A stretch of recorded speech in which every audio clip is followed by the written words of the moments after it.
Hello everybody, it's Mike Patterson from White Turtle Adventures here in Southern Alberta, Canada. Welcome back to the van. So this series I want to start talking about a little bit more about security in the van.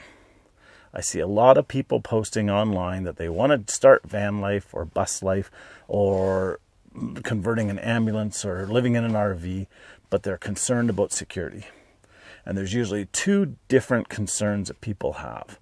One is concerned about people, and the other is concern about animals. This one video here, I want to talk a little bit about being concerned about people. So, do I think that living in the van is any more dangerous than living in a house? No, I don't. Do I think that living in a van parked in a desolate, dark park of a big city is more dangerous than living in a house? Yes. And a lot of people in the van world and alternate lifestyle, alternate home world, that's where they run into some issues. Is they tend to park in places that are dark and deserted because that is where they can park for free.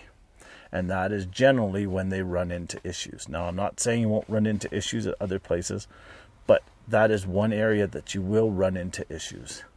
So, if you're going to live in a van, if you're going to park in areas where you don't want to be noticed, I would be concerned that you may run into some undesirable people, shall we say.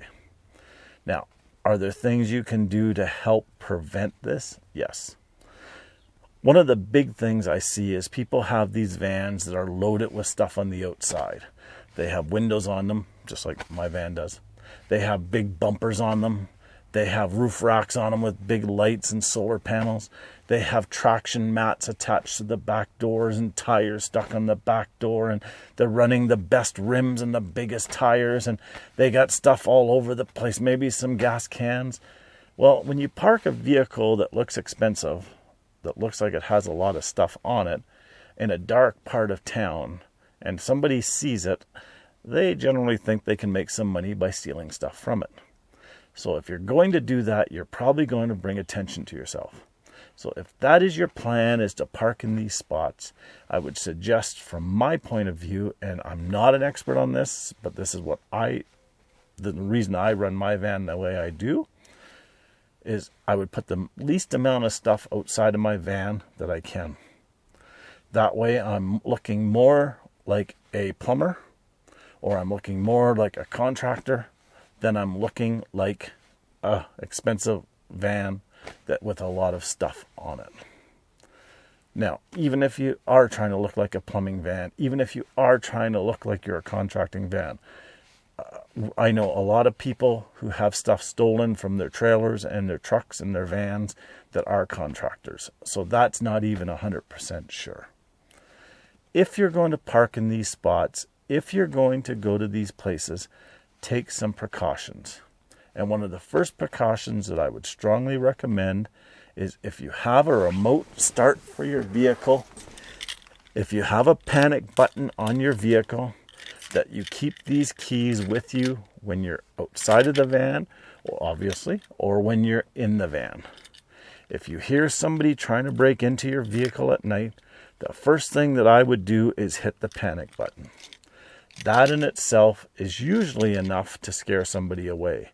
But because a lot of thieves know that an alarm system is just an alarm system, and a lot of times people ignore that, that may not do it. So the next thing that I would do is if you have a remote start, then I would hit the remote start button. Vans don't start, vehicles don't start if somebody's trying to break into them unless there's somebody around. That should help. So I would take some precautions.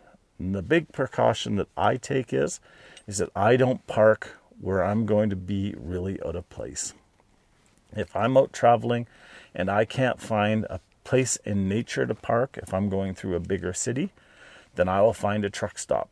And hopefully it's a big truck stop and there's a corner of it where there's no trucks, and I will park over there where it's quiet.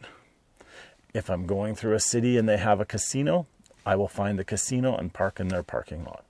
Not only do you have free parking, but casinos usually also offer really cheap meals. So then I would take advantage of that as well. If you can't find either of those, well, there's always Walmart. And I've actually used Walmart several times, and it's worked out very well.